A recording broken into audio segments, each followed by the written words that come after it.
What's your biggest fear if the Harris-Walz ticket is successful? Are you going to actively campaign for President Trump? Yes, I will. You were also talking about being blackballed by the media. As soon as I said something sensitive, they shut off the feed. This isn't opinion. This is empirical science, evidence-based. Why do you think they're so threatened? Do you think you can be the determining factor in this presidential election? I was scheduled to fly into Las Vegas to interview former president and current Republican nominee, Donald Trump, to have a sit-down interview with him to talk about what's happening in this run-up to the election, the last 76 days from Friday. Then we get word that RFK Jr. has a press conference and is going to make a really big announcement in Phoenix. So I called RFK Jr. and said, I got a sneaking suspicion what's going to happen. I'd like to talk to you when you walk off of that stage. So I did the interview with former President Trump, jumped on the airplane, flew into Phoenix, and sat down and talked to RFK Jr. here. And as I'm sitting and talking to him, I'm very much aware that I may be talking to the one man that may be the single most outcome determinative individual on who is going to be the next president of the United States. So stay tuned and hear what RFK Jr. has to say that is so powerfully influential in the upcoming election. Robert, thank you for sitting down and talking to me. This has been a really pivotal day in your campaign and your life, I'm sure. Yeah, it's a difficult day in many respects, but I feel like I'm on the right path. You had, I think, close to, if not over 1 million people on your live stream for your press conference, and for anybody that is under a rock, you have suspended your campaign. You haven't dropped out of the campaign, you've suspended your campaign. How difficult was this decision?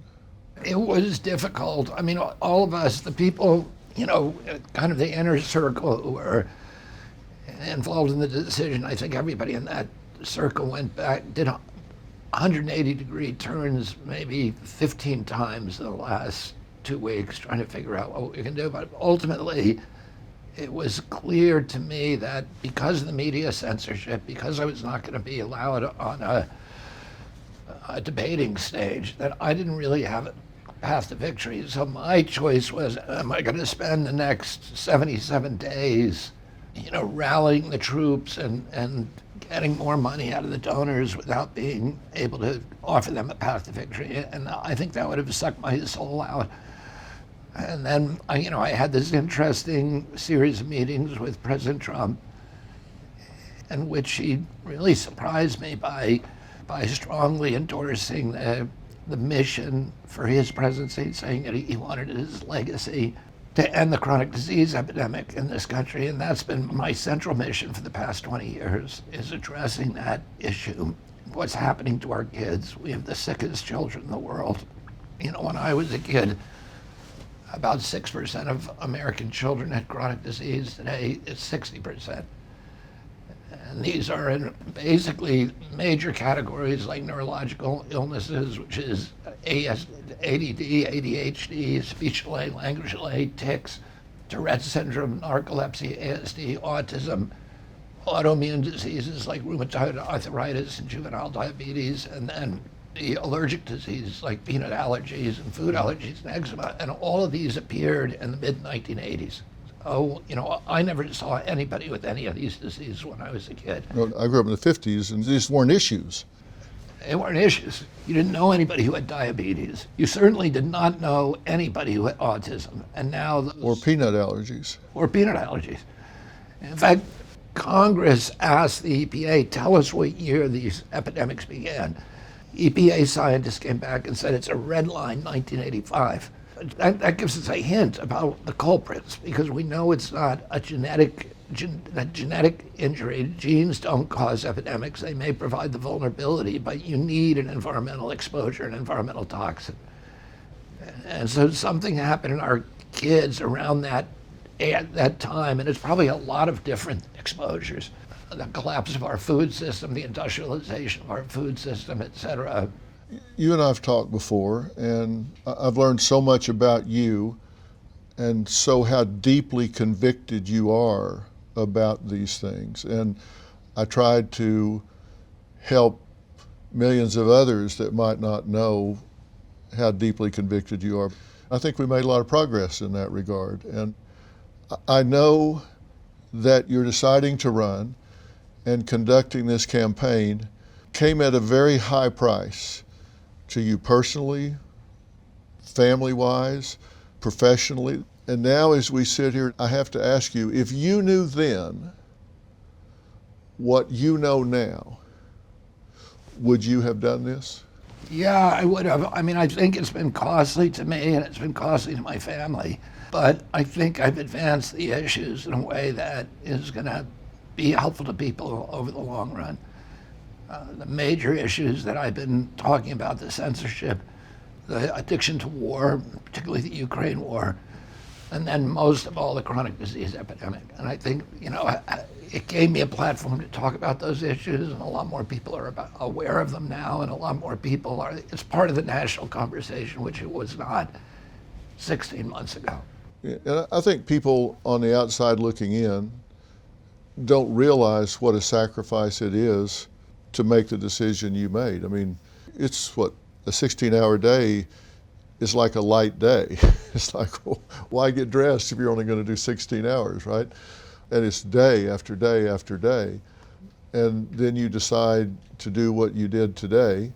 Why now? Was there a reason you did it today instead of 2 weeks ago or 2 weeks down the road? It was just a confluence of events. I actually would have rather done it a little later. I finished writing my speech today at 11:10, and the press conference started at 11, and I was 30 minutes away. So I was 45 minutes late for the conference because, I had only had really 24 hours to write my statement. And so I would have preferred to do it under a more relaxed regimen, but Well, you work well under pressure, though. I work well. We have a team that works well under pressure, and President Trump's staff had a whole series of other needs, and we basically, we coalesced around their schedule. And I was with President Trump this morning, interviewed him in Las Vegas, and then I headed this way. He's not far behind me. And one of the things that I asked him was about you and what you were going to have to say today. And he had a comment about that for the record, and I wanted to share it with you and get your comments about that. RFK Jr. has offered his support to you and your campaign. How do you feel about that? I'm very honored by it. He's a very smart guy, a different kind of a guy, but very smart, loves our country, has some, I think, very good views on a lot of different things. And I've known him for a long time. We've been somewhat friendly, actually. And I think he's going to be a great asset. I think he adds a lot to the election. He's got a good following, tremendous following. I think he adds a lot to the election, and I think he adds a lot to if we win. I mean, he's got some very interesting ideas and good ideas. I think he'll be a fantastic and influential person in terms of getting this country back on track. I think if we win, I think he can be very valuable to the country, and I think he can also help us build up the margins. Will he have a role in your administration? He's a very experienced trial lawyer. He is. He's tried a lot of large cases, and a lot of it environmental. So I thought, he might play a role environmentally. He might play a role as Attorney General. There's a lot of things he could offer to the administration. That's true. No, he's a very smart guy, But you welcome him. I do. You welcome his support. Well, number one, I've known him a long time, and I've always had a good relationship. I mean, we're sort of on opposite sides of some issues, but I've always had a good relationship with him, and I'm very honored by his support. Well, I've spoken to him about you in the past, and he's always spoken of you with a great deal of respect. Even though you guys have been campaigning against each other, he's always spoken of you with a great deal of respect. What's your reaction to his comments? You know, I think he's accurate. We've known each other for a long time. In fact, I've litigated against him. I've sued him a couple of times on golf courses that he was building, or he was trying to build up in the New York State reservoir watershed. And I was suing to keep them from being built. But even during that time when I was litigating against him, he ended up giving me a ride to Florida on his plane. So, and we were friendly. And, you know, we had a great time and a lot of laughs. He's a very congenial, amiable, interesting guy, and very warm. Do you foresee pushing your agenda forward, maybe as part of that administration? Is that a possibility? Yeah, I mean, we talked about that. We talked about his commitment to chronic disease. It's one of the things that brought us together. A couple of hours after the assassination attempt, Phil, I got a call from Callie Means, who's kind of the leading advocate in the country against chronic disease and against processed food, which is really poisoning our children. He's been advising me for a long time and consulting with me. And he called me that night and he said that he was also advising President Trump on this issue, which made me happy that President Trump even, knew about this issue. And he asked if I'd be willing to talk to President Trump, and I said yes. And President Trump then called me a little while later. And then we ended up meeting with each other the following day and then doing a series of meetings. And a lot of that time we spent talking about the Ukraine war, about dismantling this addiction that we have to foreign wars, but also talking about the chronic disease epidemic. And President Trump said that he wanted that as his legacy to solve it. So, I'll do anything that I can to make sure that happens. Having gotten to know you as I have the feeling that you feel a sense of commitment to your supporters and to your donors, and the things that they've supported and continued to. I can't imagine you telling them that journey or fight is over. You're going to continue to push those issues, and part of the way to do that might be through the administration, or it could be in other ways, but there's no way you're going to let up on the things that you've been espousing. I heard you in your press conference thanking them for their support and letting them know that's not over. You're continuing those same agendas, those same priorities. That's still important to you. Yeah, I mean, I'm going to use my own resources, my energies and talents, as long as I can. This is, to me, the most important issue in our country today because we have the highest chronic disease burden of any country in the world, and it's destroying us. It's $4.3 trillion a year. It's costing our country 5 times the military budget. When my uncle was president, the medical expenditures on chronic disease were zero. Today, it's 95% of our healthcare expenditures. It's sinking our country. And we're getting sicker and sicker. We're paying twice what Europeans do for healthcare. We have the worst healthcare outcomes in the world. It's all because we're being mass poisoned by processed foods, by pesticides, by chemicals, and by pharmaceutical drugs. And there's a series of industries that actually make money by keeping us sick. It's not just industries, but it's the med schools, the hospitals, the insurance companies you would think would want us healthy, but they actually make more money if we get sicker.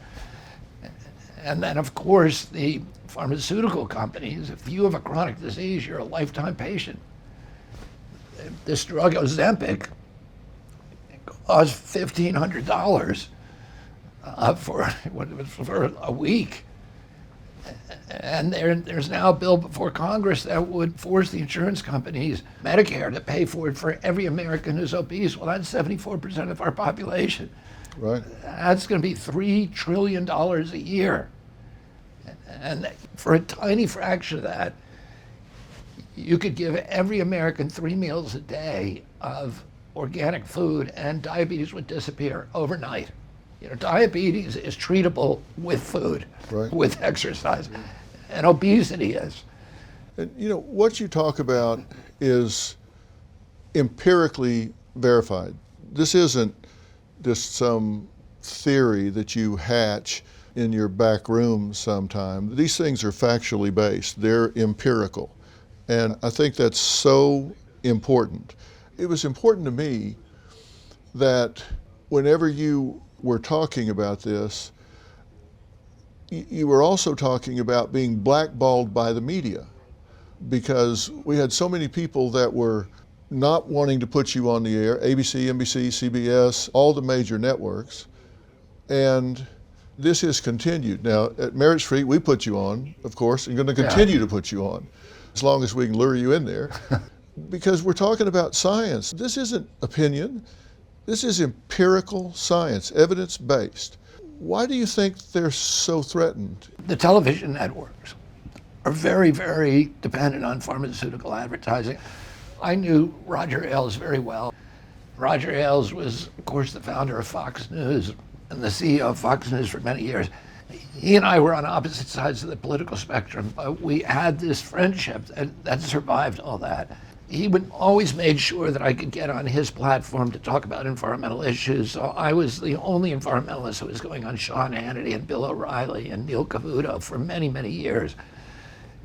And at one point I made a film about the impacts of the relationship between mercury and this epidemic of neurological injuries and mercury in medical products. And I showed him the film, and he said, you know, I have a family member who I think was injured by this. And he said, this is a really important film. He said, I can't allow you onto my network for this, because for the evening news division, about 70% of our revenues are coming from pharmaceutical companies. And he said to me at that time that typically there are 23 ads on a evening news segment show, and that 17 of those on average are pharmaceutical. Mm-hmm. He said, if any of my hosts allowed you on TV, I'd have to fire them. And if I didn't, I would hear from Rupert, meaning Rupert Murdoch, within 10 minutes. Yeah. He was very clear to me about that. I've seen that evidence across the board with all of the networks. They're very, very sensitive to their advertisers. And those companies are advertising not just as a platform for selling product, but also because they can dictate content. They can make sure that, you know, who's ever on that news show is towing the line. Well, we had Kelly Means on my show, Dr. Phil Primetime, talking about the very things that you're focusing on here, and my audience was fascinated because there were things they had not heard before. Yeah. There were facts, information they had not heard. And that show, we put it on we have an app, Merit Plus, where you can watch those shows after the fact. And that show just continued its audience grew and grew and it continues to this day to grow based on the information that was given. Yeah. People were fascinated by what he had to say. He's riveting. You're exactly right, and people don't know because the information is not being put out there. Did you ever think you would see this kind of censorship in our lifetime? If you want to see more of our conversation, we have an app, Merit Plus. It's free. Download it, and you can watch us on your phone or your iPad. Take us wherever you go. It doesn't matter.